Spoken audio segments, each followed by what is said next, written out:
तो आज के इस सेशन में मैं आप सभी को यहाँ पर जो है क्लास 12 फिजिक्स के जो है 15 टॉप मोस्ट इंपोर्टेंट क्वेश्चंस जो है वो सॉल्व कराने वाला हूँ। यहाँ पर मैं आपको क्वेश्चन विद आंसर जो है सॉल्व कराऊंगा। तो आप सभी लोग हमारे इस चैनल को सब्सक्राइब करके नोटिफिकेशन बेल जरूर ऑन करके रखिएगा, क्योंकि इस तरह की क्लासेस जो है हमारे चैनल पर डेली आप सभी को प्रोवाइड की जा रही है बिल्कुल फ्री में। चलिए हम लोग यहाँ पर क्लास शुरू करते हैं। देखिए यहाँ पर क्वेश्चन है कि वैद्युत क्षेत्र की तीव्रता की परिभाषा तथा इसका मात्रक लिखिए। वैद्युत क्षेत्र की तीव्रता की बात हुई है, तो वैद्युत क्षेत्र की तीव्रता को किससे लिखते हैं? ई से लिखते हैं। सूत्र क्या होता है? सूत्र होता है F/Q0।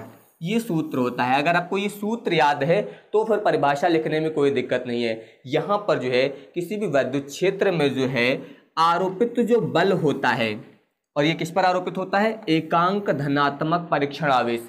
इसका मान आपको 1 मान के चलना है, यानी कि किसी भी वैद्युत क्षेत्र में एकांक धनात्मक परीक्षण आवेश पर आरोपित होने वाला जो वैद्युत बल है, इसी के परिमाण को वैद्युत क्षेत्र की तीव्रता बोलते हैं। या फिर आप बता सकते हैं यहाँ पर वैद्युत बल के परिमाण तथा एकांक धनात्मक परीक्षण आवेश के अनुपात को वैद्युत क्षेत्र की तीव्रता कहते हैं। जिस तरीके से आप चाहे उस तरीके का यूज करके लिख सकते हैं। ये बल है, बल का मात्रक क्या होता है? न्यूटन होता है। आवेश का मात्रक क्या होता है? कूलाम होता है। तो कुल मिला के इसका मात्रक क्या बन जाएगा? न्यूटन प्रति कूलाम। तो ये आपको यहाँ पर जो है न्यूटन प्रति कूलाम ये मात्रक मिल जाएगा। इसके अलावा इसका एक मात्रक और भी होता है। दूसरा मात्रक होता है वोल्ट प्रति मीटर। इस तरह से आप यहाँ पर ये मात्रक याद रखेंगे। यहाँ पर मैं क्वेश्चंस को इस तरीके से आपको बताऊंगा कि आपके जो है एक साथ साथ कई सारे क्वेश्चंस भी तैयार होते चलेंगे। ठीक है, तो यहाँ पर परिभाषा और मात्रक की बात हुई, तो वही परिभाषा ध्यान दीजिए लिखी गई है। देखिए ये मैं आपके सामने लिखूंगा तो थोड़ा सा समय ज्यादा लगेगा, इसलिए परिभाषाएं पहले से नोट कर दी गई। मैं आपको डिटेल में समझाता चलूंगा, आप लोग ध्यान से देखते रहिए। तो सबसे पहले क्या बताया गया यहाँ पर कि किसी वैद्युत क्षेत्र में, ये आपको यहाँ पर जो है इसका आंसर दिया गया कि किसी वैद्युत क्षेत्र में रखे एकांक धनात्मक परीक्षण आवेश यानी कि Q0 पर आरोपित होने वाले वैद्युत बल यानी कि F के परिमाण को जो है वैद्युत क्षेत्र की तीव्रता यहाँ पर जो है कहते हैं। तो यही मैंने आपको बताया था। इस तरीके से आपको यहाँ पर ये दिया गया है और इसे प्रदर्शित किससे करते हैं? ई से प्रदर्शित करते हैं। तो सूत्र क्या बनेगा फिर? ई बराबर F/Q0। ये यहाँ पर जो है इसका सूत्र आ जाएगा वैद्युत क्षेत्र की तीव्रता का। इसके अलावा अब हम लोग बात करने वाले हैं किसकी? मात्रक की। तो मात्रक भी मैंने आपको बता दिया आप किस तरीके से लिख सकते हैं। एक मात्रक तो आप इसी फॉर्मूले के अनुसार लिख सकते हैं। बल का मात्रक आपका न्यूटन प्रति आवेश का मात्रक कूलाम, तो न्यूटन प्रति कूलाम। या फिर दूसरा क्या हो जाएगा? दूसरा आपका हो जाएगा वोल्ट प्रति मीटर। तो ये दोनों मात्रक आपको यहाँ पर याद रखनी है, न्यूटन प्रति कूलाम और इसके साथ साथ वोल्ट प्रति मीटर। देखिए यहाँ पर अगर मैं बात करूँ तो जो ये लिखा गया है इसको शार्ट में आप सिंबल के रूप में कैसे लिख सकते हैं? न्यूटन प्रति कूलाम, यानी कि इस रूप में लिख सकते हैं न्यूटन प्रति कूलाम। और इसकी बात करें तो वोल्ट प्रति मीटर। इस तरह से आप यहाँ पर जो है इसको प्रदर्शित कर सकते हैं। तो ये आपको याद रखना है। ये क्वेश्चन हो गया। इसके बाद देखिए अगला क्वेश्चन। अगला कह रहा है कि वैद्युत द्विध्रुव आघूर्ण से आप क्या समझते हैं? बहुत इंपॉर्टेंट क्वेश्चन है, बहुत ज्यादा पेपर में आपका पूछा जाता है। वैद्युत द्विध्रुव आघूर्ण, तो अगर हम लोग बात करें वैद्युत द्विध्रुव आघूर्ण की, तो इसको हमेशा प्रदर्शित करते हैं स्मॉल p से। एक फॉर्मूला याद रखना है आपको। वैद्युत द्विध्रुव आघूर्ण को लिखते हैं p से। सूत्र होता है Q × 2L। अब आप इसे Q × 2L से भी लिख सकते हैं, या फिर कहीं कहीं पर आपको ऐसा मिल जाएगा P बराबर Q × D। तो कंफ्यूज मत होना, ठीक है। D या फिर 2L जो है ये दोनों आवेशों के बीच की दूरी होती है। ये आपको याद रखना है। वैद्युत द्विध्रुव जो होता है ये दो आवेशों से मिलकर बनता है जिनके परिमाण समान होते हैं, दोनों के मान बराबर होते हैं, लेकिन चिन्ह जो होते हैं वो विपरीत होते हैं। तो Q क्या है? दोनों आवेशों में से एक आवेश का आपको परिमाण लेना है। 2L क्या है? इन्हीं दोनों के बीच की जो दूरी है इससे आप 2L से भी 2L से लिख सकते हैं या फिर D से प्रदर्शित कर सकते हैं। तो कुल मिला के वैद्युत द्विध्रुव आघूर्ण की परिभाषा आप इस सूत्र से कैसे बता सकते हैं? आप बताएंगे कि जो वैद्युत द्विध्रुव आघूर्ण होता है ये दोनों आवेशों में से एक आवेश के परिमाण और दोनों आवेशों के बीच की दूरी के गुणनफल के बराबर होता है। बस आप इस तरह से इसकी परिभाषा लिख सकते हैं। फिजिक्स में परिभाषाएं आप आसानी से तैयार कर सकते हैं इन्हीं सूत्रों का यूज करके। अगर आपको सूत्र तैयार हैं तो आप यहाँ पर परिभाषाएं बहुत ही आसानी से बना लेंगे। सूत्र से आप परिभाषाएं बना लेंगे, मात्रक ज्ञात कर लेंगे, विमी सूत्र ज्ञात कर लेंगे। तो फार्मूले बहुत ही इंपॉर्टेंट हैं आप सभी के लिए। अगर मैं मात्रक की बात करूं, वैसे तो मात्रक यहाँ पर नहीं पूछा गया है, लेकिन आपको पता भी होना चाहिए। देखिए, आवेश दिया गया था तो आवेश का मात्रक क्या होगा, कूलाम हो जाएगा। लंबाई दी गई तो लंबाई का मात्रक क्या होगा, मीटर, यानी कि कूलाम मीटर। ये आपका वैद्युत द्विध्रुव आघूर्ण का जो है यहाँ पर क्या हो जाएगा, मात्रक हो जाएगा। तो वही ध्यान दीजिए, यहाँ पर इसकी परिभाषा बताई गई है आपको कि जो वैद्युत द्विध्रुव होता है, ये जो है इसका जो आघूर्ण है उसके किसी एक आवेश के परिमाण, मतलब दोनों में से एक आवेश के परिमाण और इसके अलावा उनके बीच की दूरी के गुणनफल के बराबर होता है। बस आपको ये सूत्र याद रखना है कि वैद्युत द्विध्रुव आघूर्ण जो होगा ये एक आवेश का परिमाण गुणे दोनों आवेशों के बीच की अल्प दूरी, जिससे मैंने क्या बताया कि इसे आप लिखेंगे यहाँ पर P बराबर Q इंटू 2L से। तो ये आपका यहाँ पर फॉर्मूला हो जाएगा। कहीं कहीं पर 2L की जगह पर D दिया गया है तो कंफ्यूज मत होना, ठीक है। मात्रक नहीं पूछा गया है, फिर भी मैं आपको बता देता हूँ, याद होना चाहिए सभी को। तो मात्रक के लिए आवेश का मात्रक हो जाएगा कूलाम और इसके अलावा लंबाई का मात्रक हो जाएगा मीटर, यानी कि कूलाम मीटर। तो ये आपका यहाँ पर जो है आंसर हो जाएगा। इस तरीके से आपको ये तैयार करना है। बहुत इंपॉर्टेंट क्वेश्चन है ये, आप लोग याद रखिएगा, वैद्युत द्विध्रुव आघूर्ण। अगला क्वेश्चन कह रहा है कि स्थिर वैद्युतिकी में गॉस के नियम का उल्लेख कीजिए। ये तो आप सभी को रटा हुआ होगा कि यहाँ पर जो वैद्युत फ्लक्स होता है जिसे हम लोग फाई ई से प्रदर्शित करते हैं, इसका मान Q इंटू 1/ε0 गुना होता है। मतलब किसी भी बंद पृष्ठ के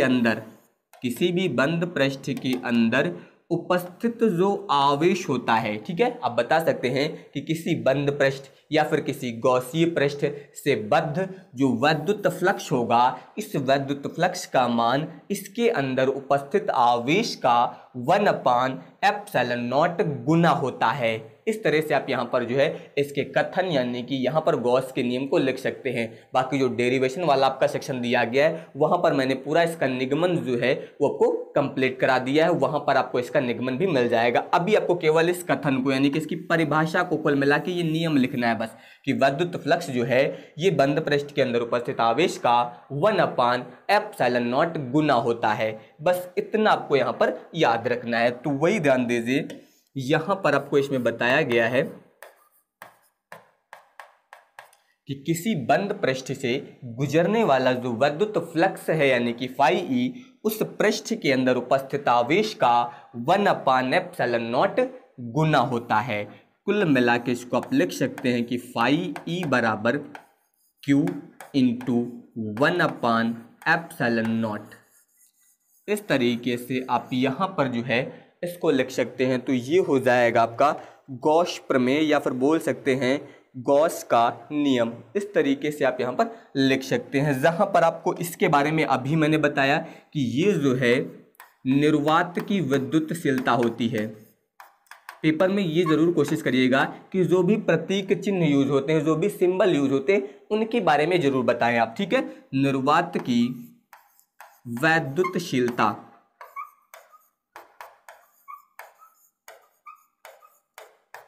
तो ये जो है आपको यहाँ पर निर्वात की वैद्युतशीलता दी गई है। तो इस तरीके से आपको यहाँ पर गॉस प्रमेय का जो कथन यानी कि नियम है वो आप बता सकते हैं इस तरीके से।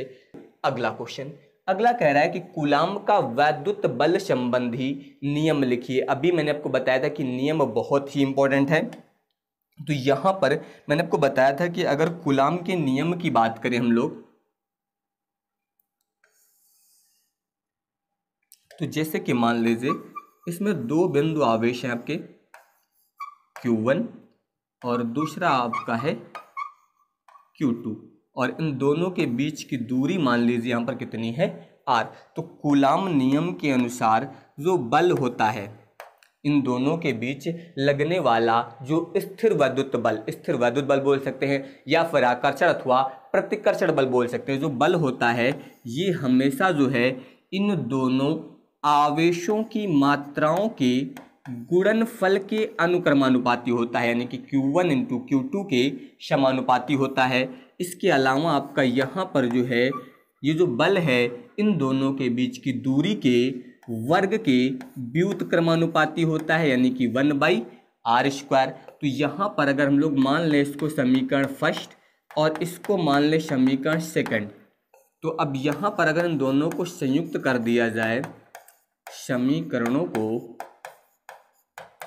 संयुक्त करने पर, जोड़ना नहीं है ये ध्यान दीजिएगा, संयुक्त करने पर ये आपको मिलेगा F proportional to Q1 Q2 बट्टे r², या फिर आप इसे ऐसा लिख सकते हैं F बराबर, यहाँ पर आपका एक नियतांक लग जाएगा K Q1 Q2 बट्टे r², जहाँ पर आप इसे ऐसा भी लिख सकते हैं F बराबर, इस K का मान यहाँ पर होता है 4πε0 इंटू Q1 Q2 बट्टे r²। ये आपका यहाँ पर जो है कूलाम के नियम का फार्मूला हो जाएगा। देखिए यहाँ पर क्वेश्चन अलग अलग तरीके से आ सकता है, जैसे कि क्या बोला गया था, वैद्युत बल संबंधी नियम लिखिए, या फिर कह रहा है कि दो बिंदु आवेशों के बीच लगने वाले आकर्षण अथवा प्रतिकर्षण बल के लिए कूलाम का सूत्र लिखिए। तो जब सूत्र की बात होगी तो आप केवल सूत्र लिखेंगे, नियम लिखने की बात होगी तो नियम लिखना है, जो भी मैंने बोला है। यहाँ पर मैंने क्या बताया आपको कि यहाँ पर जो है किन्हीं दो बिंदु आवेशों के बीच लगने वाला जो स्थिर वैद्युत बल है, या फिर बोल सकते हैं जो आकर्षण अथवा प्रतिकर्षण बल है, ये इन दोनों आवेशों की मात्राओं के गुणनफल, मतलब डॉट लगा मतलब गुणनफल के अनुक्रमानुपाती या फिर बोल सकते हैं समानुपाती होता है, और इनके बीच की दूरी के वर्ग के व्युत्क्रमानुपाती होता है। और हमेशा जो है इन दोनों बलों को जो मिलाने वाली रेखा है, दोनों बल जो है एक दूसरे को मिलाने वाली रेखा के जो है वो अनुदिश होते हैं। ये आप लोग याद रखिएगा। अगर यहाँ पर दोनों आवेश धनात्मक हैं तो प्रतिकर्षण बल लगेगा, एक प्लस और एक माइनस है तो आपका आकर्षण बल लगेगा। ये आप सभी को पता है, तो ये आपको यहाँ पर याद रखना है इसके बारे में। तो वही ध्यान दीजिए, यहाँ पर जो मैंने अभी आपको बताया वही यहाँ पर लिखा गया है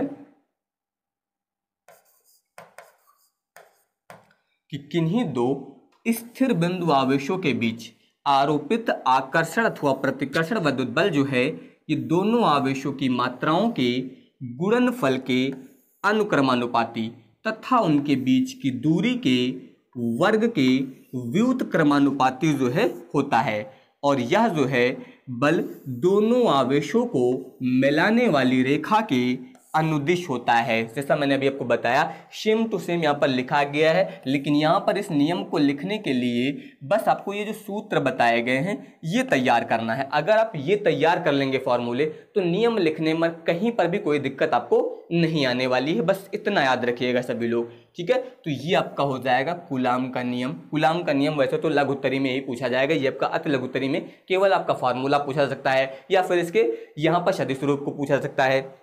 तो ये आपको तैयार करना है। इसके बाद आ जाइए, अब ध्यान दीजिए, यहाँ पर कह रहा है कि वैद्युत द्विध्रुव क्या होते हैं। वैद्युत द्विध्रुव के बारे में मैंने आपको बता रखा है कि वैद्युत द्विध्रुव जो होता है ये हमेशा दो आवेशों से मिलकर बनता है, जिसमें से दोनों आवेशों के परिमाण तो समान होते हैं लेकिन प्रकृति क्या होती है, विपरीत होती है।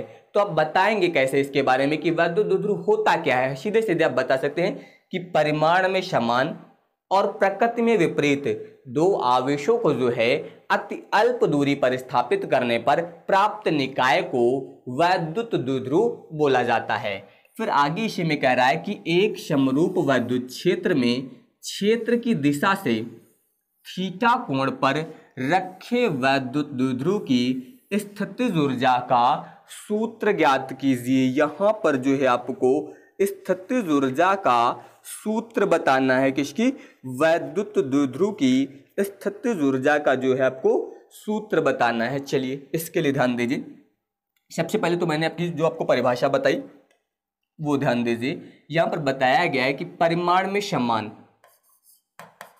अभी मैंने जो आपको परिभाषा बताई है सेम परिभाषा आपको यहाँ पर यूज करनी है कि परिमाण में समान और प्रकृति में विपरीत दो बिंदु आवेशों को जो है अति अल्प दूरी पर स्थापित करने पर प्राप्त निकाय को जो है वैद्युत द्विध्रुव कहते हैं। ये आपको याद रखना है। और इसके अलावा अगर एग्जाम्पल की बात करें तो आप बता सकते हैं, बाकी आप यहाँ पर इसका फिगर भी बना सकते हैं जो मैंने आपको बताया था अभी कि वैद्युत द्विध्रुव जो होता है ये आपका दो आवेशों से मिलकर बना होता है।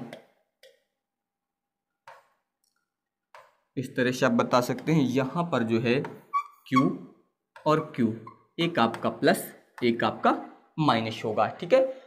तो यहाँ और इनके बीच की जो लंबाई होती है इसे 2L से प्रदर्शित करते हैं। तो इसमें ध्यान दीजिए, एग्जाम्पल में बताया गया कि ऐसे अणु जिन पर नेट आवेश क्या होता है, शून्य होता है, ऐसे अणु जिन पर नेट आवेश शून्य होता है वो जो है क्या कहलाते हैं, उन्हें जो हम लोग वैद्युत द्विध्रुव कहते हैं, ठीक है। एग्जाम्पल की बात करें तो जैसे कि आपका HCl, H2O, HBr, NH3, ठीक है, ये आप सभी के जो है यहाँ पर वैद्युत द्विध्रुव होते हैं। अब हम लोग यहाँ पर बात करने वाले हैं किसकी, वैद्युत द्विध्रुव की जो है स्थितिज ऊर्जा की। तो अब ध्यान दीजिए, वैद्युत द्विध्रुव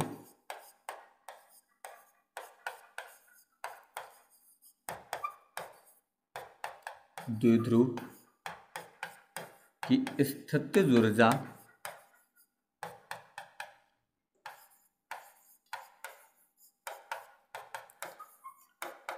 ऊर्जा का सूत्र। देखिए, किया गया कार्य जो होता है यही आपका ऊर्जा के बराबर होता है। सूत्र होता है PE cos θ1 माइनस cos θ2। चाहे तो आप इसे W से लिख दीजिए या फिर U से भी लिख सकते हैं। इस तरीके से आपको यहाँ पर ये जो है याद रखना है, ठीक है। अब यहाँ पर ध्यान दीजिए, मान लीजिए कि यदि θ1 बराबर, यहाँ पर हम लोग मान लेते हैं θ1 का मान जो है वो 0 डिग्री आप मान लीजिए, ठीक है। या फिर मान लीजिए यहाँ पर जो है इसको हम लोग मान लेते हैं 90 डिग्री, इसको 90 डिग्री से घुमाया जा रहा है, ठीक है। तो θ1 आपका 90 डिग्री है और θ2 का मान क्या है, थीटा। तो फिर यहाँ पर जो ये फॉर्मूला बनेगा U बराबर PE cos θ1 का मान 90 डिग्री रखेंगे आप, फिर माइनस cos θ2 का मान आप क्या रखेंगे, थीटा। इस तरह से तो अब ध्यान दीजिए, अब ये बन जाएगा आपका U बराबर PE। देखिए cos 90 का मान तो 0 हो जाएगा और ये आपका आएगा माइनस cos थीटा, तो इसको आप लिख सकते हैं माइनस cos थीटा। तो जब 90 डिग्री से घुमाया जाएगा तो उस समय यहाँ पर स्थितिज ऊर्जा का सूत्र आएगा PE cos थीटा। तो ये आप लोग याद रखिएगा। इस तरीके से आप यहाँ पर जो है वैद्युत द्विध्रुव की स्थितिज ऊर्जा का सूत्र ज्ञात कर सकते हैं। वैद्युत द्विध्रुव होता क्या है ये आपने देखा, और इसकी स्थितिज ऊर्जा कैसे ज्ञात की जाती है वो भी आपने यहाँ पर समझा। अब इसके बाद देखिए, वैद्युत फ्लक्स से क्या तात्पर्य है, किसकी बात हो रही है, वैद्युत फ्लक्स। वैद्युत फ्लक्स को लिखते किससे हैं, फाई ई से लिखते हैं, ये आप सभी को पता है। इससे क्या तात्पर्य है, आप सभी को पता है कि किसी भी बंद पृष्ठ से, मान लीजिए एक बंद पृष्ठ दिया गया और इस बंद पृष्ठ से गुजरने वाली जो वैद्युत बल रेखाएं होती हैं, इन्हीं वैद्युत बल रेखाओं की संख्या को इस पृष्ठ से बद्ध वैद्युत फ्लक्स बोला जाता है। क्या बताएंगे आप कि किसी बंद पृष्ठ से बद्ध या फिर किसी बंद पृष्ठ से गुजरने वाली समस्त वैद्युत बल रेखाओं की संख्या को उस पृष्ठ से बद्ध वैद्युत फ्लक्स कहते हैं और इसे फाई ई से प्रदर्शित करते हैं। इसका सूत्र भी देना है आपको यहाँ पर। तो सबसे पहले ध्यान दीजिए, यहाँ पर इसकी परिभाषा आपको बताई गई है।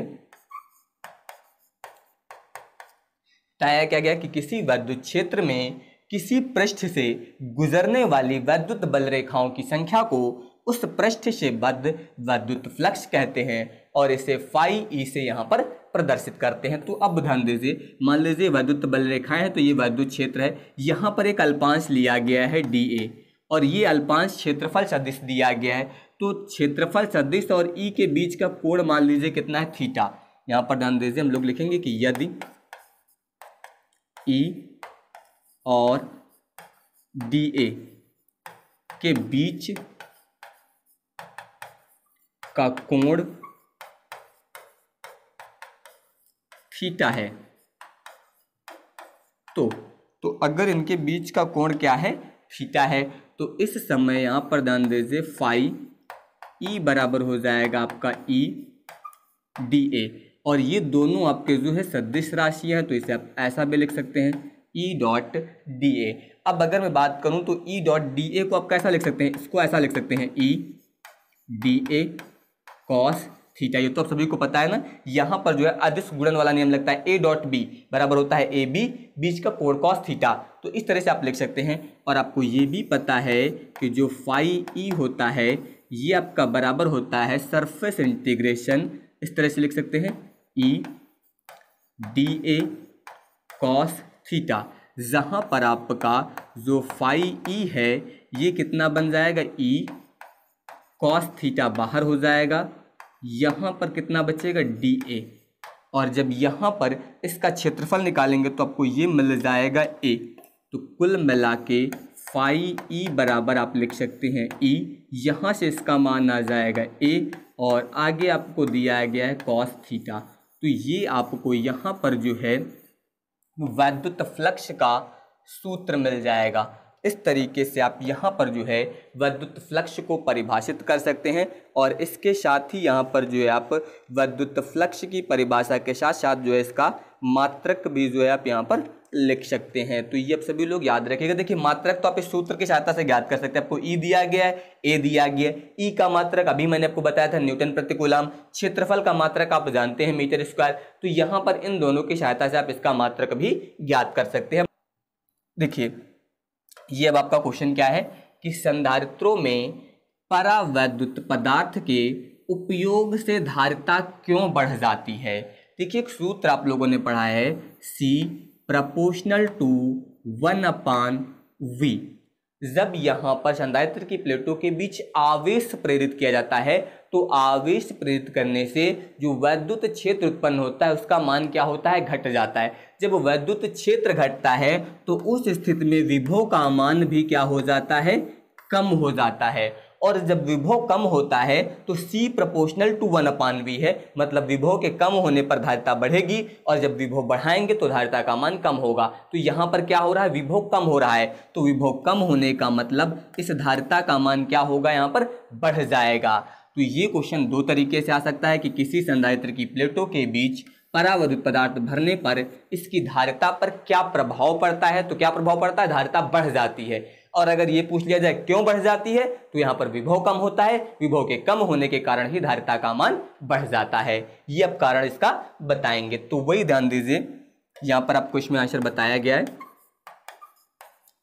क्या बताया गया कि प्लेटों के बीच परावैद्युत पदार्थ भरने से जो प्रेरित आवेश होता है ये यहाँ पर उत्पन्न हो जाता है, और प्रेरित आवेश के उत्पन्न होने से विद्युत क्षेत्र का मान क्या होता है, घट जाता है, विद्युत क्षेत्र कम हो जाता है, जिसके फलस्वरूप प्लेटों के बीच का विभवांतर कम हो जाता है। जब विभवांतर कम हो जाता है तो धारिता क्या होती है, बढ़ जाती है। ये आप लोग याद रखिएगा, यहाँ पर धारिता का मान क्या होता है, बढ़ जाता है, क्योंकि अभी मैंने आपको फॉर्मूला बताया C प्रपोर्शनल टू 1/V होता है। इसका मतलब जब विभवांतर कम होगा तो धारिता का मान बढ़ जाएगा, ये याद रखिएगा। क्वेश्चन यहाँ पर कह रहा है कि वैद्युत विभव की परिभाषा दीजिए और इसका विमा लिखिए। वैद्युत विभव की बात हुई है, सूत्र क्या होता है, विभव का सूत्र होता है V बराबर W/Q, ठीक है, या फिर इसे आप W/Q0 भी लिख सकते हैं। यानी कि सीधे सीधे एकांक धनात्मक परीक्षण आवेश को अनंत से वैद्युत क्षेत्र में स्थित किसी बिंदु तक लाने में जो कार्य करना पड़ता है उसे ही यहाँ पर जो है वैद्युत विभव बोलते हैं। क्या बोला जाता है, वैद्युत विभव बोला जाता है। तो ये सूत्र अगर याद है तो परिभाषा आप बहुत आसानी से यहाँ पर लिख सकते हैं। तो वही परिभाषा में आपको यहाँ पर बताया गया है।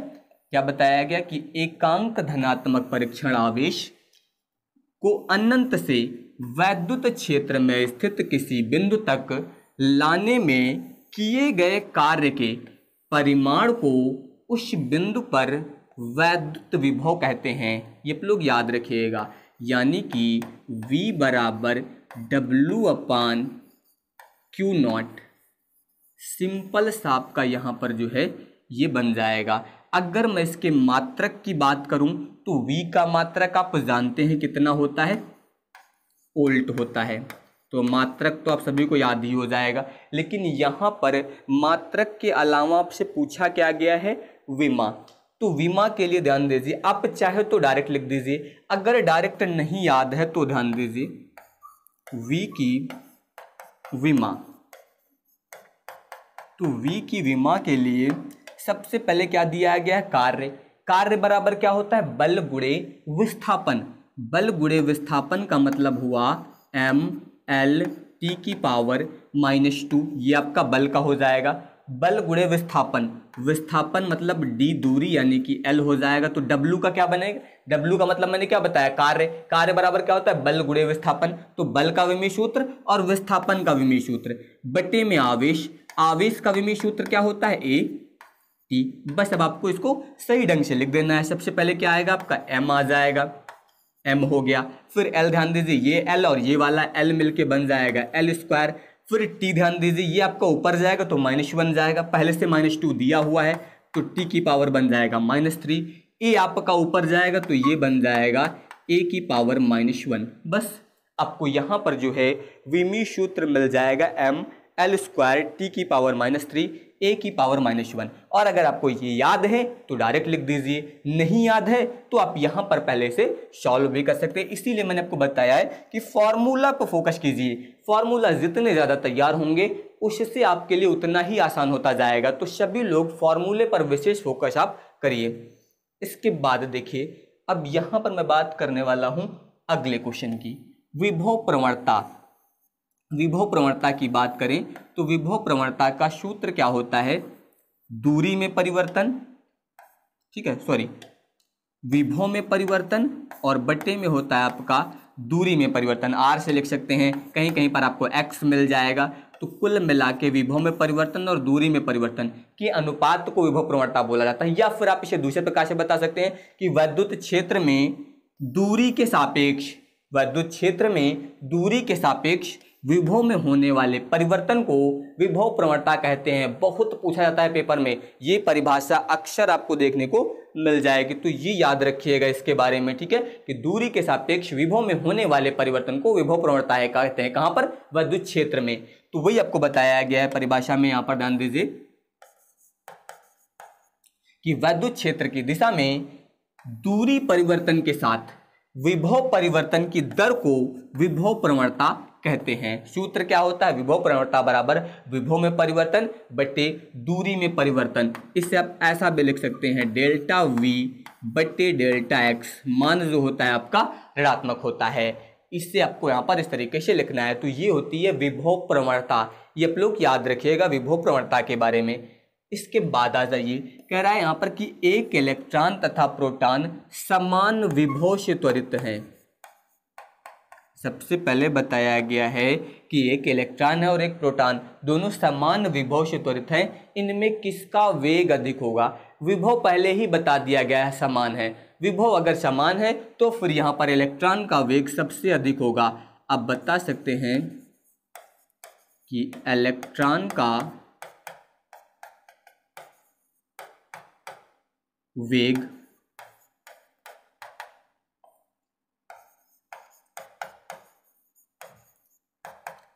अधिक होगा।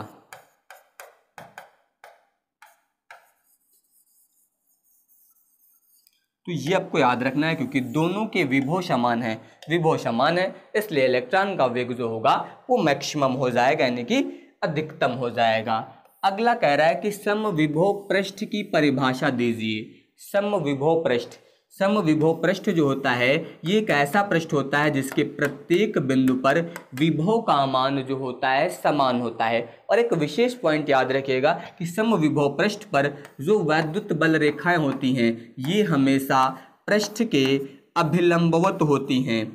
ये हमेशा पृष्ठ के अभिलंबवत होती हैं और ये इस प्रकार से व्यवहार करती हैं। ऐसा प्रतीत होता है कि ये जो है इस पृष्ठ के केंद्र पर मिलती हुई प्रतीत होती हैं, मिलती नहीं है, मिलती हुई प्रतीत होती हैं, ये याद रखिएगा। तो कभी कभी ये भी क्वेश्चन पूछा जाता है कि समविभव पृष्ठ पर वैद्युत बल रेखाएं हमेशा पृष्ठ पर लंबवत ही क्यों होती हैं। देखिए, अगर ये लंबवत ना होकर तिरछी हो जाएंगी तो तिरछी होने पर दो रेखाएं एक दूसरे को काट देंगी, और जब दो रेखाएं एक दूसरे को काट देंगी तो वहां पर वैद्युत क्षेत्र की दो रेखाएं यानी कि दो दिशाएं प्रदर्शित हो जाएंगी, जो कि संभव नहीं है। इसी कारण यहाँ पर ये हमेशा जो है लंबवत ही होती हैं। तो समविभव पृष्ठ क्या होता है? ऐसा पृष्ठ जिसके प्रत्येक बिंदु पर वैद्युत विभव का मान समान होता है, उसे समविभव पृष्ठ यहां पर बोला जाता है। तो वही परिभाषा आपको यहां पर बताई गई है इसमें कि वह पृष्ठ जिस पर स्थित सभी बिंदुओं पर वैद्युत विभव का मान जो हो वो समान होता है, ऐसे पृष्ठ को समविभव पृष्ठ कहते हैं। और यहाँ पर कुछ पॉइंट याद रखिएगा जिनकी जरूरत आपको पड़ सकती है ऑब्जेक्टिव में, कि समविभव पृष्ठ के प्रत्येक बिंदु पर बल रेखाएं पृष्ठ के लंबवत होती हैं। यही पॉइंट मैंने अभी आपको समझाया था कि हमेशा लंबवत होती हैं। और यदि गोली पृष्ठ की त्रिज्या, मान लीजिए गोली पृष्ठ जो दिया गया इसकी त्रिज्या कितनी है? r है, तो जो विभव होगा वो होगा v बराबर 1/4 पाई एप्सिलॉन नॉट q/r। ये जो होता है ये यहाँ पर इसके प्रत्येक बिंदु पर जो है विभव का मान होता है। तो ये आप सभी लोग याद रखिएगा, ये सूत्र हो जाएगा आपका विभव का। इस तरीके से आप यहाँ पर इसके बारे में बता सकते हैं। बाकी जो लंबवत वाला मैंने बताया था, जब वो आपको क्वेश्चन मिलेगा तो अभी आपको समझ में आ जाएगा पूरा।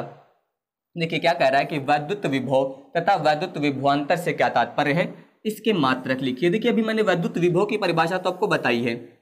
वैद्युत विभव क्या होता है कि एकांक धनात्मक परीक्षण आवेश को अनंत से वैद्युत क्षेत्र में स्थित किसी बिंदु तक लाने में किए गए कार्य को वैद्युत विभव बोला जाता है। विभवांतर क्या होता है? विभवांतर में दो बिंदुओं की बात होती है। मान लीजिए दो बिंदु दिए गए हैं, एक आपका ए है एक बी है। यहाँ पर कोई परीक्षण आवेश दिया गया है और इस परीक्षण आवेश को हम लोग बिंदु बी से ए तक ला रहे हैं। तो जब दो बिंदुओं के बीच यहाँ पर धनात्मक परीक्षण आवेश को एक बिंदु से दूसरे बिंदु तक लाया जाता है, तो इसे जो है इन दोनों बिंदुओं के बीच जो कार्य करना पड़ता है वही कार्य जो है इन दोनों बिंदुओं के बीच वैद्युत विभवांतर कहलाता है। बाकी दोनों सेम है। यहाँ पर आपको परिभाषा और मात्रक बताने हैं। तो सबसे पहले हम लोग बात करेंगे किसकी? वैद्युत विभव की। वैसे तो इसकी परिभाषा मैंने आपको बताई है, लेकिन जब लघु उत्तरी में आएगा तो वहां पर दोनों पूछे जाएंगे ज़्यादातर, ठीक है। तो वही बताया गया कि एकांक धनात्मक परीक्षण आवेश को अनंत से वैद्युत क्षेत्र में स्थित किसी बिंदु तक लाने में किए गए कार्य के परिमाण को वैद्युत विभव कहते हैं। और मान लीजिए यहाँ पर कि परीक्षण आवेश क्या है आपका Q0, इसको अनंत से वैद्युत क्षेत्र तक लाने में कार्य कितना है? W। तो जो वैद्युत विभव होगा ये आपका होगा V बराबर W/Q0। ये आपका हो जाएगा यहाँ पर सूत्र, ये याद रखिएगा। देखिए इसके मात्रक की बात हुई है, तो मात्रक तो दोनों का सेम होता है। इसके बाद हम लोग लास्ट में मात्रक देख लेंगे, ठीक है, सीधे सीधे। अब हम लोग बात करेंगे इसकी विभवांतर की। विभवांतर में ध्यान दीजिए, यहाँ पर दो बिंदु हैं ए और बी। यहाँ पर प्लस आवेश दिया गया, मतलब ये आपका वैद्युत क्षेत्र है इसके चारों ओर। अब यहाँ पर जो है इस Q0 को हम लोग B से A की ओर ला रहे हैं, जहाँ पर A पर विभव ज़्यादा है और B पर विभव कम बताया जा रहा है। तो यहाँ पर जब Q0 को B से A तक लाएंगे तो जहाँ तक लाने में जो कार्य करना पड़ेगा वही कार्य जो है वैद्युत विभवांतर के रूप में संचित होता है। तो वही बताया गया कि किसी परीक्षण आवेश को एक बिंदु से दूसरे बिंदु तक ले जाने में किए गए कार्य को इन बिंदुओं के बीच विभवांतर कहते हैं। अब मान लीजिए यहाँ पर कि जो परीक्षण आवेश है वो Q0 है, इसको हम लोग B से A तक ला रहे हैं, तो लाने में किया गया कार्य क्या है? W है। तो A और B के बीच का जो विभवांतर होगा उसे आप ऐसा लिखेंगे VA माइनस VB बराबर W/Q0, इतना, ठीक है। अब इसके बाद हम लोग बात करने वाले हैं किसके? मात्रक की। वैद्युत विभव तथा विभवांतर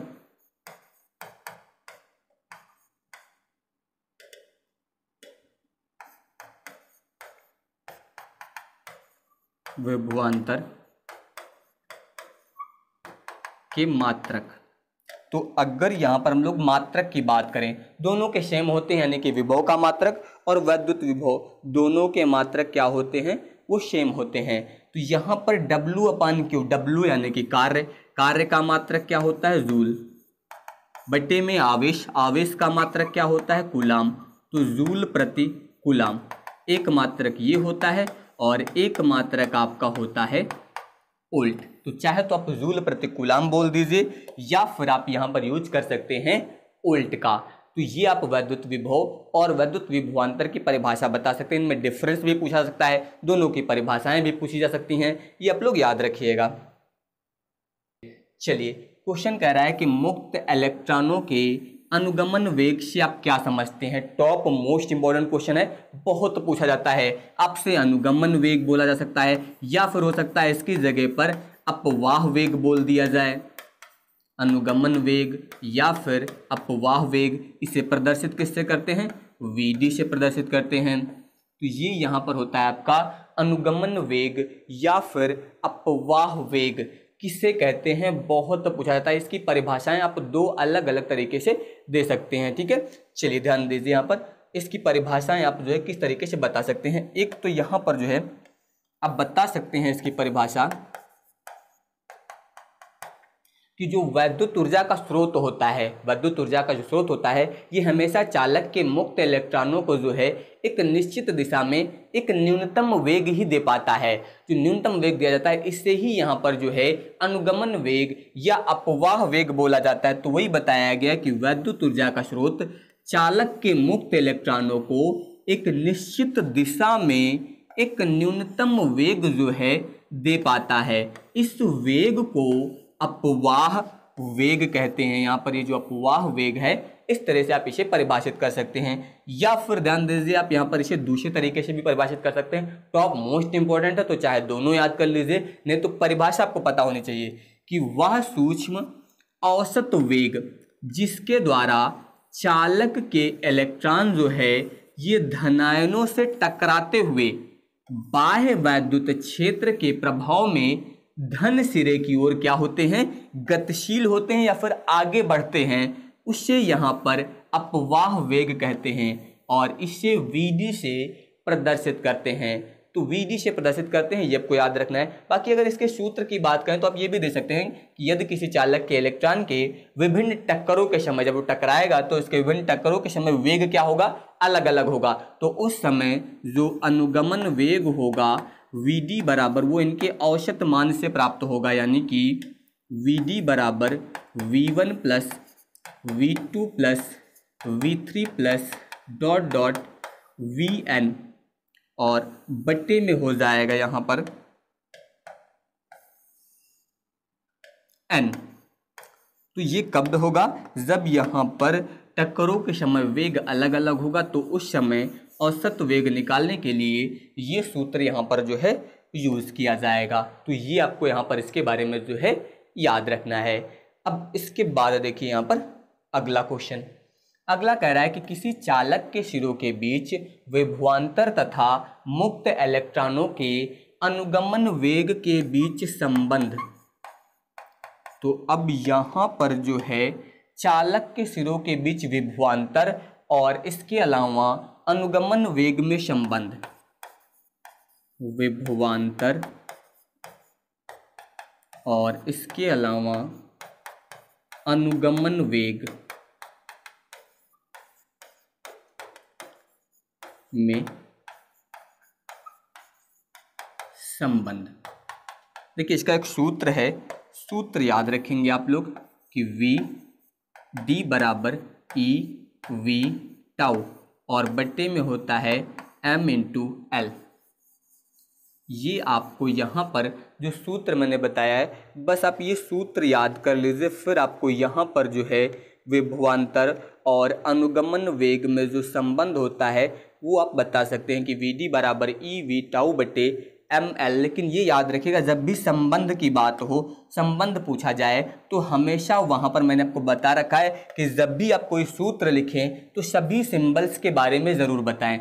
जैसे कि Vd आप बता सकते हैं कि जहाँ Vd जो है ये आपका अनुगमन वेग है, ये क्या है? अनुगमन वेग हो जाएगा Vd। इसके अलावा अगर हम लोग बात करें V क्या है? विभवांतर है। v आपका विभवांतर हो जाएगा। टाउ यहाँ पर दिया गया, ये आपका होता है श्रांति काल, श्रांति काल। इसके अलावा l यहाँ पर है, ये हो जाएगा चालक की लंबाई।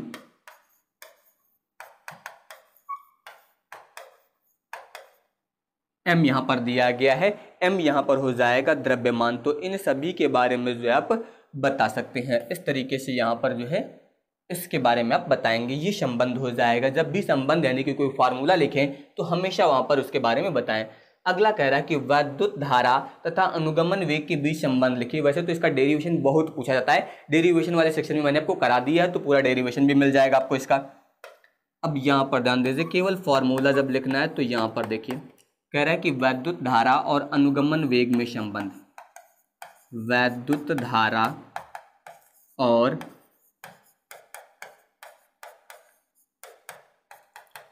अनुगमन वेग में संबंध। तो वैद्युत धारा और अनुगमन वेग में अगर हम लोग संबंध की बात करें तो ये हो जाएगा आपका I बराबर NE/AVD, ये सूत्र होता है। जहां पर अगर मैं बात करूं I क्या है आपको ये बताना है, N क्या है, E क्या है, A क्या है, VD क्या है, इन सभी के बारे में आपको पता होना चाहिए। जैसे कि I क्या है आपकी वैद्युत धारा, N क्या है मुक्त इलेक्ट्रॉनों की संख्या, मुक्त इलेक्ट्रॉनों की संख्या, E क्या है इलेक्ट्रॉन का आवेश, A क्या है अनुप्रस्थ परिच्छेद का क्षेत्रफल, परिच्छेद का क्षेत्रफल, VD क्या है आपका अपवाह वेग या फिर अनुगमन वेग। तो ये हो जाएगा I बराबर NE/AVD। बस आपको ये फॉर्मूला याद रखना है अच्छे से, और यहाँ पर जितने भी सिंबल आपको बताए गए हैं ये सारे प्रतीक चिन्ह भी आपको यहाँ पर याद रखने हैं, ठीक है, इतना हो जाएगा। अगला जी फिर कह रहा है कि आवेश वाहकों की गतिशीलता की परिभाषा बताइए और इसका मात्रक लिखिए। फिर कह रहा है आवेश की गतिशीलता से आप क्या समझते हैं। गतिशीलता को जो हम लोग लिखते हैं म्यू से, फॉर्मूला होता है आपका VD/E। बस आप ये सूत्र याद कर लीजिए, समझ लीजिए, आपको गतिशीलता के बारे में सब कुछ पता है। VD अनुगमन वेग है, E क्या है वैद्युत क्षेत्र की तीव्रता। तो अनुगमन वेग और वैद्युत क्षेत्र की तीव्रता के अनुपात को जो है यहाँ पर आवेश वाहकों की गतिशीलता बोलते हैं। कितना सिंपल है ये आप देख सकते हैं, बस आपको सूत्र याद होना चाहिए, परिभाषा बड़ी आसानी से आप यहाँ पर लिख सकते हैं। तो वही ध्यान दीजिए, यहाँ पर इसकी परिभाषा आपको बताई गई है, उसी फॉर्मूले के अनुसार लिखा गया है। जो अभी मैंने फॉर्मूला आपको बताया है कि म्यू बराबर क्या होता है आपका VD/E। तो ये फॉर्मूला से ही आपका जो है यहाँ पर परिभाषा बन जाएगी। ये आपका है VD अपवाह वेग यानी कि अनुगमन वेग। तो क्या बताया गया कि अपवाह वेग के परिमाण यानी कि VD तथा वैद्युत क्षेत्र के अनुपात यानी कि वैद्युत क्षेत्र की तीव्रता, इन दोनों के अनुपात को गतिशीलता कहते हैं और इसे म्यू से यहाँ पर प्रदर्शित करते हैं। यहाँ पर बता दिया गया कि E वैद्युत क्षेत्र और VD आपका अपवाह वेग है। तो इस तरह से आप इसको लिख सकते हैं। मात्रक की बात हुई है तो मात्रक भी देख लीजिए। मात्रक के लिए मैंने पहले ही बता रखा है कि अगर आपको फॉर्मूला मिल गया तो फॉर्मूला अनुगमन वेग, वेग का फॉर्मूला क्या होता है मीटर प्रति सेकंड होता है, मीटर प्रति सेकंड, और इसका मात्रक क्या होता है वोल्ट प्रति मीटर होता है। तो यहाँ पर जो है इन्हीं दोनों की सहायता से आप सॉल्व करेंगे तो इसका जो मात्रक बनेगा ये आपका आएगा मीटर स्क्वायर प्रति वोल्ट सेकंड। इस तरह से आप यहाँ पर इसका मात्रक लिख सकते हैं। देखिए मीटर ये मैंने लिखा कैसे, ध्यान दीजिए, मैंने बता तो दिया। जैसे कि VD अनुगमन वेग है, अनुगमन वेग का मात्रक क्या होता है मीटर प्रति सेकंड, ये आपका VD का मात्रक है। E का मात्रक क्या होता है, E का मात्रक होता है वोल्ट प्रति मीटर, ये मात्रक है। अब होगा क्या, ये मीटर जाके इसमें गुणा हो जाएगा, जब प्लेट के ऊपर जाएगा तो वही लिख दिया मैंने मीटर स्क्वायर, और यहाँ पर वोल्ट सेकेंड ये आपका बटे में बच जाएगा, तो वही लिख दिया गया वोल्ट सेकेंड, ये आपका मात्रक हो जाएगा। इस तरीके से आप यहाँ पर इसको बता सकते हैं। तो यहाँ पर ध्यान दीजिए, अगला क्वेश्चन है कि अनओमी प्रतिरोध से आप क्या समझते हैं, या फिर अनओमी प्रतिरोध को परिभाषित कीजिए और इसका एक उदाहरण भी देख दीजिए। देखिए यहाँ पर अनओमी प्रतिरोध पूछा सकता है, या फिर ओमी परिपथ या अनओमी परिपथ क्या होते हैं, इसके बारे में भी आपसे यहाँ पर पूछा सकता है। जहाँ पर प्रतिरोध दिया गया है इसकी जगह पर हो सकता है आपसे ये पूछ लिया जाए कि अनओमी परिपथ किन्हें कहते हैं। ठीक है, ये भी याद रखिएगा। तो याद रखिएगा कि जो V/I का अनुपात होता है R यानी कि प्रतिरोध, जिनके लिए नियत रहता है, ऐसे जो परिपथ होते हैं वो आपके होते हैं ओमी परिपथ, और जिनमें R का मान नियत नहीं होता है वो आपके होते हैं अनओमी परिपथ। सिंपल तरीके से अगर आप बताना चाहें तो आप बता सकते हैं कि ऐसे परिपथ जो ओम के नियम का पालन करते हैं वहां पर उन्हें क्या बोला जाता है, ओमी परिपथ बोला जाता है, और ऐसे परिपथ जो ओम के नियम का पालन नहीं करते हैं उन्हें यहाँ पर अनओमी परिपथ जो है बोला जाता है। तो वही ध्यान दीजिए, यहाँ पर हम लोग बात करने वाले हैं अनओमी परिपथ की, और इसका जो प्रतिरोध होता है वही आपका अनओमी प्रतिरोध कहलाता है। तो सभी धात्विक चालक के परिपथ जिनमें जो है यहाँ पर ओम के नियम का पालन नहीं होता है, विशेष रूप से ध्यान दीजिएगा, नहीं होता है, उन्हें अनओमी परिपथ बोला जाता है। और अगर ओम के नियम का पालन होता है तो ऐसे परिपथों को ओमी परिपथ यहाँ पर बोला जाता है। और इसके अलावा ये भी याद रखिएगा कि ऐसे परिपथों के लिए जो है यहाँ पर V तथा I मतलब वोल्टेज और धारा का जो ग्राफ है ये हमेशा जो है एक सरल रेखा नहीं आता है बल्कि वक्राकार हो जाता है। कैसे परिपथ, अगर आपका परिपथ अनओमी है तो ऐसे परिपथों के लिए कभी भी वोल्टेज और धारा का जो ग्राफ होता है ये सरल रेखा नहीं आता है बल्कि ये क्या होता है, ये वक्राकार हो जाता है। और ये ग्राफ जो होते हैं अरैखिक अभिलक्षण यहाँ पर कहलाते हैं। इसके बारे में भी पूछा जाता है कि VI अरैखिक अभिलक्षण ग्राफ प्रदर्शित करिए, तो ये भी याद रखिएगा। ओमी परिपथ जो होंगे उनके लिए तो V और I में सरल रेखा प्राप्त होगी, लेकिन अनओमी में वक्राकार यहाँ पर जो है भाग प्राप्त होता है। एग्जाम्पल की बात हुई तो एग्जाम्पल में बता सकते हैं, जैसे कि टार्च का बल्ब, वैद्युत बल्ब, डायोड, इसके अलावा डायोड वाल्व, ट्रांजिस्टर, द्रव अपद्रव्य आदि। यहाँ पर मैंने ओमी और अनओमी के ये एग्जाम्पल दिए हैं, तो ये आप लोग याद रखिएगा। इसके अलावा ध्यान दीजिए, अगला यहाँ पर दिया गया है, ये क्वेश्चन आपका कुल मिला के न्यूमेरिकल के लिए बहुत ही इंपॉर्टेंट, मतलब अगर आपको ये फॉर्मूला याद है इस क्वेश्चन से संबंधित तो आप न्यूमेरिकल बहुत आसानी से, काफ़ी बड़े बड़े न्यूमेरिकल आसानी से कर सकते हैं। यहाँ पर क्या कह रहा है कि किसी तार का प्रतिरोध R ओम है, यदि इसे मूल लंबाई के n गुना खींचा जाए, मतलब उस तार को खींच दिया जाए, तो यहाँ पर इस खींचे हुए नए तार का प्रतिरोध क्या होगा। यहाँ पर आपको नए तार का प्रतिरोध ये बताना है। इसको मान लेते हैं हम लोग R डैश, तो ये हो जाएगा R डैश बराबर n स्क्वायर इंटू R, मतलब जो प्रीवियस प्रतिरोध था उसमें n स्क्वायर क्या है, n मतलब जितने गुना आप खींच रहे हैं उसके वर्ग से गुणा कर दीजिए तो आपको यहाँ पर खींचे हुए तार का प्रतिरोध मिल जाएगा। अक्सर इस तरह से न्यूमेरिकल पूछा जाता है, तो आप ये फॉर्मूला अगर याद रहेगा तो बहुत ही सिंपल तरीके से आप यहाँ पर इसको कर सकते हैं। इसके अलावा कह रहा है कि किसी सेल के आंतरिक प्रतिरोध से आप क्या समझते हैं। देखिए आंतरिक प्रतिरोध से क्या समझते हैं ये तो परिभाषा पूछी जाती है, लेकिन यहाँ पर जो सबसे ज़्यादा पूछा जाता है वो पूछा जाता है कि सेल का जो आंतरिक प्रतिरोध होता है वो किन किन कारकों पर निर्भर करता है।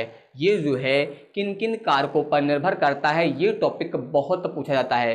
कोई भी सेल जो होता है उस सेल के अंदर, जैसे कि मान लीजिए यहाँ पर धारा जब प्रवाहित होती है, तो जब धारा सेल के अंदर प्रवाहित होती है तो सेल के अंदर धारा के मार्ग में, सेल के मतलब दोनों प्लेटों के बीच, सेल के अंदर दो प्लेटें होंगी सेल में, तो सेल की दोनों प्लेटों के बीच धारा के मार्ग में जो रुकावट उत्पन्न होती है जिसके कारण वही आपका क्या होता है, आंतरिक प्रतिरोध होता है, और इसे हमेशा स्मॉल आर से जो है प्रदर्शित करते हैं। ये याद रखिएगा, ये तार की लंबाई पर निर्भर करता है, क्षेत्रफल पर निर्भर करता है, यहाँ पर जो सेलों के बीच में घोल भरा जाता है उसकी सांद्रता पर निर्भर करता है, जो विद्युत अपघट्य भरा जाएगा, ठीक है, ये याद रखिएगा। इसके अलावा अपघट्य का जो ताप होता है उस ताप पर निर्भर करता है। तो इन सभी कारकों पर ये निर्भर करता है। तो सबसे पहले अगर हम लोग परिभाषा की बात करें तो परिभाषा आप कैसे बताएंगे, ध्यान दीजिए, जो मैंने आपको बताया वही आपको यहाँ पर लिखना है। क्या बताया गया कि सेल की दोनों प्लेटों के बीच सेल के भीतर धारा के प्रवाह में उत्पन्न अवरोध या फिर बोल सकते हैं उत्पन्न रुकावट को जो है सेल का आंतरिक प्रतिरोध कहते हैं, और इसे जो है स्मॉल आर से प्रदर्शित किया जाता है। ये आपको याद रखना है। इसके अलावा अब ये क्वेश्चन में आपके पूछा नहीं गया था, लेकिन अगर आंतरिक प्रतिरोध किसे कहते हैं तब केवल आपको यही लिखना है। ये मैंने साथ में इसके कारक भी बता दिए कि किन किन कारकों पर निर्भर करता है। तो वही बताया गया कि सेल का आंतरिक प्रतिरोध निम्न कारकों पर निर्भर करता है। सबसे पहले इलेक्ट्रोड यानी कि प्लेटों के बीच की दूरी पर जो आंतरिक प्रतिरोध होता है, ये यहाँ पर जो इलेक्ट्रोड है यानी कि जो प्लेटों के बीच की दूरी है इस पर निर्भर करता है, यानी कि दूरी के समानुपाती होता है। ये याद रखिएगा कि ये जो है प्लेटों की दूरी के क्या होता है, समानुपाती होता है आंतरिक प्रतिरोध। इसके अलावा ये जो है डूबे हुए भाग के क्षेत्रफल पर निर्भर करता है, लेकिन क्षेत्रफल के जो है हमेशा व्युत्क्रमानुपाती होता है। ये याद रखिएगा कि इलेक्ट्रोडों के डूबे हुए भाग के क्षेत्रफल के जो है ये व्युत्क्रमानुपाती होता है। और विद्युत अपघट्य की प्रकृति व सांद्रता की बात करें तो सांद्रता की समानुपाती होता है। सांद्रता को सी से भी लिखा जाता है, ठीक है, सी के अनुक्रमानुपाती होता है। अपघट्य के ताप जिसे आप थीटा से लिखते हैं, इस थीटा के व्युत्क्रमानुपाती होता है, यानी कि 1/थीटा हो जाएगा। तो इस तरीके से आप बता सकते हैं कि आंतरिक प्रतिरोध जो है इन सभी कारकों पर निर्भर करता है। सबसे ज़्यादा एग्जाम में यही पूछा जाता है कि किन किन कारकों पर निर्भर करता है, इससे आप यहाँ पर इसको जो है बता सकते हैं। टॉप मोस्ट इंपॉर्टेंट क्वेश्चन है, अक्सर ये आपको लघु उत्तरी में देखने को मिलेगा। तो यहाँ पर क्या कह रहा है कि वैद्युत परिपथ संबंधी किरचॉफ के दोनों नियम समुचित आरेख बनाकर समझाइए। हो सकता है यहाँ पर एक नियम भी पेपर में पूछ लिया जाए कि किरचॉफ के पहले नियम के बारे में बताइए या किरचॉफ का दूसरा नियम बताइए। ध्यान से समझ लीजिए क्योंकि टॉप मोस्ट इंपॉर्टेंट क्वेश्चन है। सबसे पहला नियम जो है जिसे हम लोग यहाँ पर प्रथम नियम बोलते हैं या फिर इसे जो है धारा नियम भी बोला जाता है। प्रथम नियम या फिर धारा नियम। इस नियम में याद रखिएगा कि जैसे कि मान लीजिए इसमें ध्यान दीजिए कई सारे ये तार हैं और ये सभी एक ही बिंदु पर कनेक्टेड हैं। इसमें मान लीजिए धारा प्रवाहित हो रही, इसमें अंदर की ओर आ रही, यहाँ पर भी धारा मान लीजिए अंदर की ओर आ रही, बाकी इन सभी में धारा जो है वो बाहर की ओर जा रही है, लेकिन ये सभी क्या हैं, एक ही बिंदु पर कनेक्टेड हैं। तो यहाँ पर किरचॉफ ने क्या नियम दिया है, पहला नियम कि सिग्मा आई बराबर हमेशा 0 होता है। मतलब ये जो बिंदु है इससे बोलते हैं संधि। तो यहाँ पर जो मैंने आपको प्रथम नियम, धारा नियम, इसे संधि नियम भी बोला जाता है, ये भी याद रखिएगा, संधि नियम। तो ये पॉइंट क्या कहलाता है, संधि। तो इन्होंने क्या बताया कि किसी भी संधि पर मिलने वाली समस्त धाराओं का जो बीजगणितीय योग होता है वो 0 होता है। समस्त धाराओं का बीजगणितीय योग मतलब यहाँ पर इन सभी का जो योग होगा धाराओं का, ये कितना आएगा, हमेशा 0 आएगा। तो बीजगणितीय योग को ही सिग्मा से प्रदर्शित करते हैं। तो यहाँ पर नियम क्या बताएंगे कि किसी भी संधि पर मिलने वाली समस्त धाराओं का बीजगणितीय योग हमेशा 0 होता है। बाकी पॉइंट क्या क्या याद रखने हैं कुछ, एक तो जितनी धाराएं, जिन धाराओं के मान संधि की ओर है, मतलब जिनकी दिशा संधि की ओर होती है, उनके मान हमेशा पॉजिटिव ले जाते हैं, और जो धाराएं संधि से बाहर जाती हैं उनका मान हमेशा निगेटिव लिया जाता है। ये याद रखिएगा।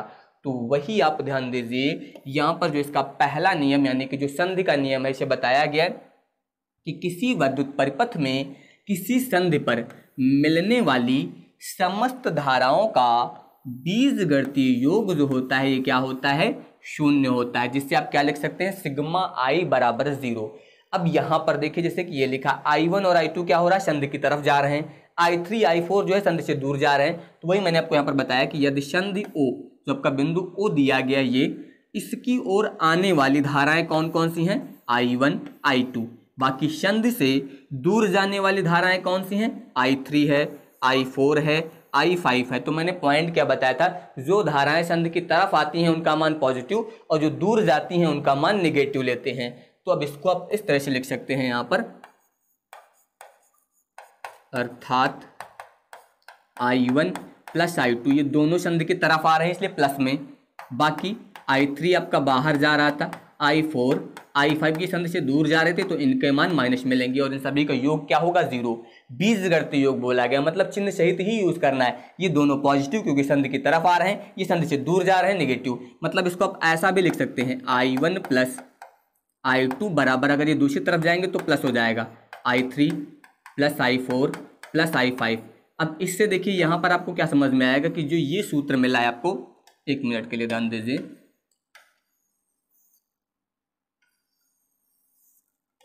ये जो सूत्र मिला है आपको यहाँ पर, ये इसमें देखिए I1 और I2 क्या है, ये संधि की ओर आने वाली धाराएं हैं, I3 I4 क्या है, संधि से दूर जाने वाली धाराएं। तो आप इस नियम को कैसे बता सकते हैं कि संधि की ओर मिलने वाली धाराओं का योग जो होता है संधि से दूर जाने वाली धाराओं के योग के बराबर होता है, ऐसा भी आप बता सकते हैं।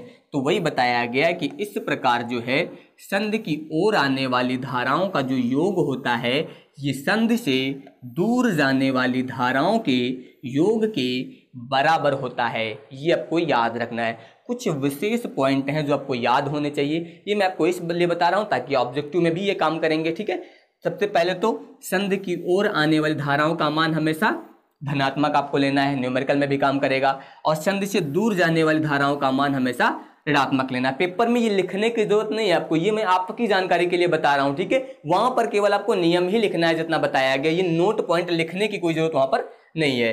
बाकी यह नियम जो है आवेश संरक्षण के नियम को व्यक्त करता है, ये याद रखिएगा कि ये हमेशा ये पूछा जाता है ऑब्जेक्टिव में कि जो पहला नियम है किस नियम को व्यक्त करता है, तो ये नियम आपका आवेश संरक्षण के नियम को व्यक्त करता है, और इस नियम को किरचॉफ का धारा नियम भी कहते हैं। मैंने आपको शुरुआत में ही बता दिया था कि इसे जो है धारा नियम भी बोला जाता है।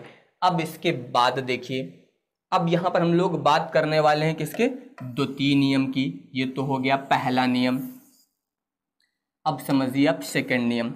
सेकंड के लिए ध्यान दीजिए, जैसे कि मान लीजिए कोई एक परिपथ दिया गया है, इस तरह से यहाँ पर जो है एक बंद परिपथ दे दिया गया है।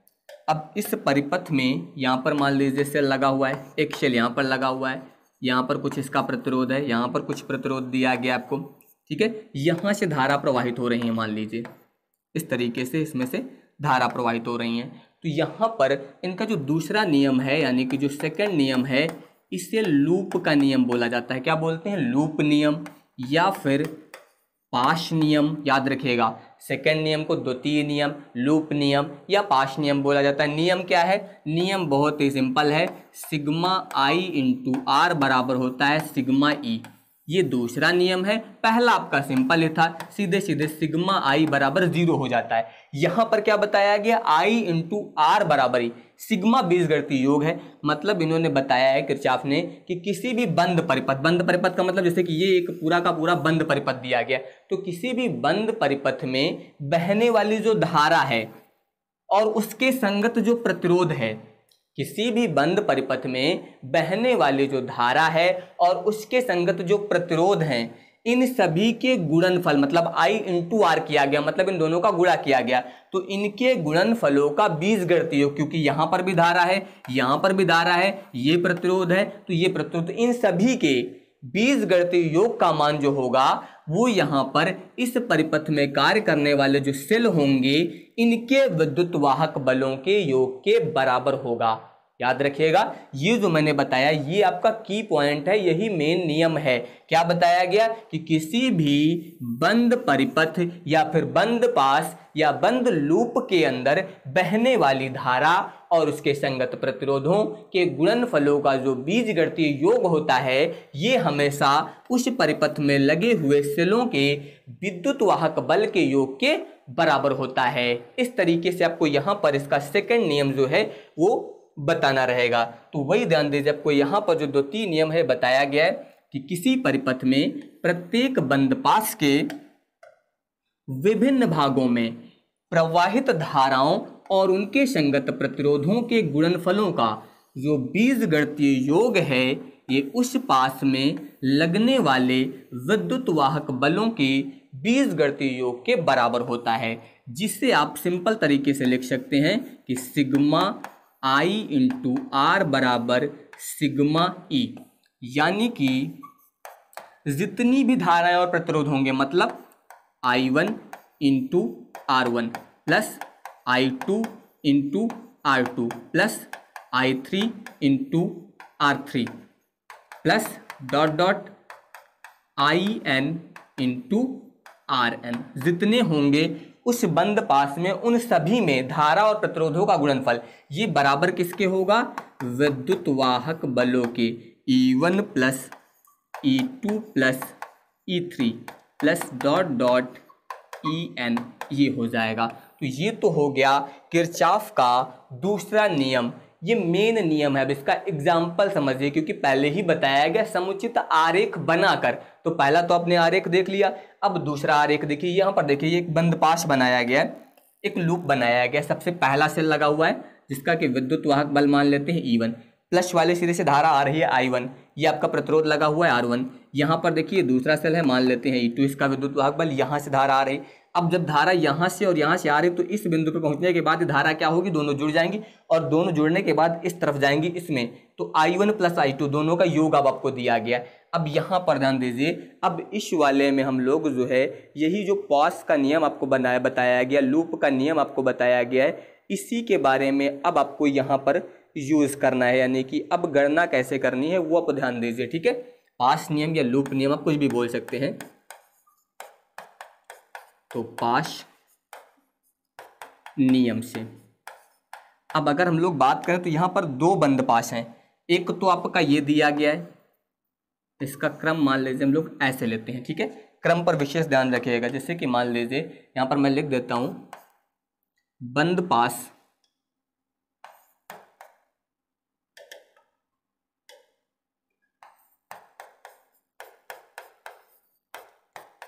पास A B C D A, ऐसा ध्यान दीजिए A B C D A, जहां से स्टार्ट होगा वहीं पर एंड करना है, A B C D A में। इस वाले में अब आपको ये जो बंद पास लिया गया है, अब इसमें आपको लूप नियम जो है यहाँ पर यूज करना है। तो जब लूप नियम आप यहाँ पर यूज करेंगे तो अब देखिए, सबसे पहले मैंने इसके बारे में बताया, तो मैंने क्या बताया, इसमें जितने भी प्रतिरोध और धारा है, पहले देखिए I1 है, इसके संगत प्रतिरोध क्या है, R1, ये लिख दीजिए आप I1 इंटू R1 प्लस।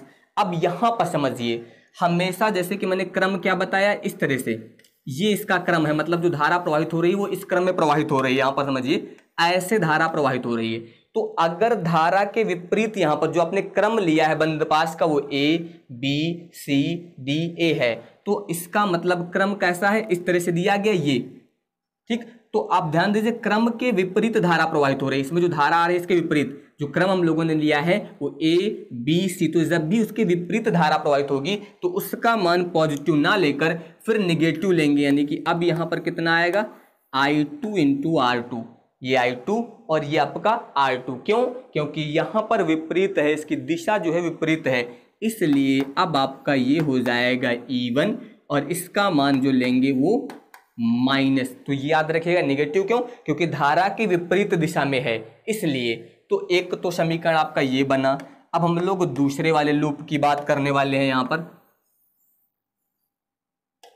अब इस वाले में ध्यान दीजिए, अब आपका ये बंद पास मान लीजिए सेकंड है, इसमें भी इसी क्रम में ध्यान दीजिए, इस तरह से इसको ध्यान दीजिए बंद पाश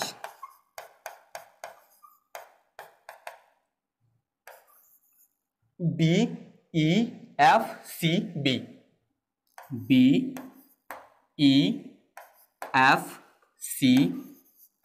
में ये लिया गया।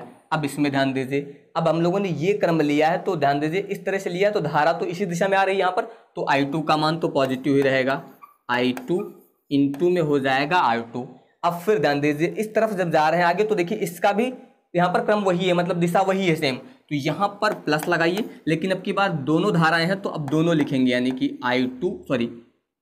I1 प्लस I2 और इनटू में इसके संगत प्रतिरोध क्या है R3 बराबर में। ध्यान दीजिए अब इस वाले परिपथ में जो विद्युत वाहक बल लगा हुआ है वो केवल E2 है, तो अब यहाँ पर आपको केवल E2 ही यूज करना है, तो इस तरीके से यहाँ पर ये बन जाएगा।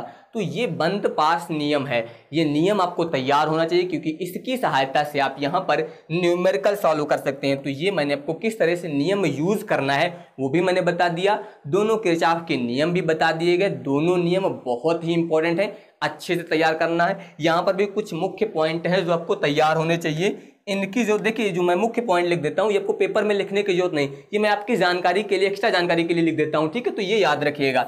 यहाँ पर क्या बताया गया कि यह नियम जो है ऊर्जा संरक्षण के नियम को व्यक्त करता है। पहला वाला नियम क्या था आपका, आवेश संरक्षण को व्यक्त कर रहा था, ये किसको व्यक्त करता है, ये ऊर्जा संरक्षण को व्यक्त करता है। इसे किरचॉफ का उल्टता नियम बोलते हैं। पहले नियम को क्या बोला जाता था, धारा नियम, इसे उल्टता नियम बोला जाता है। इसके अलावा मुख्य धारा तथा इसकी दिशा में प्रवाहित धारा का मान धनात्मक, जो अभी मैं समझा रहा था कि अगर आपकी मुख्य धारा ये है और इसी दिशा में आप यहाँ पर क्रम ले रहे हैं, तो वही बताया गया कि मुख्य धारा और इसकी दिशा में प्रवाहित धारा का मान ले रहे हैं तो इसका मान हमेशा धनात्मक आएगा ई का।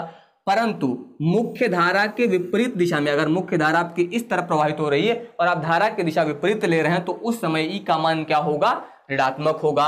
यही चीजें मैंने आपको बताई, तो ये मुख्य पॉइंट याद रखिएगा, तो न्यूमेरिकल में दिक्कत नहीं होगी कभी भी। ये सारे पॉइंट आपको क्लियर होने चाहिए, ये याद रखिएगा।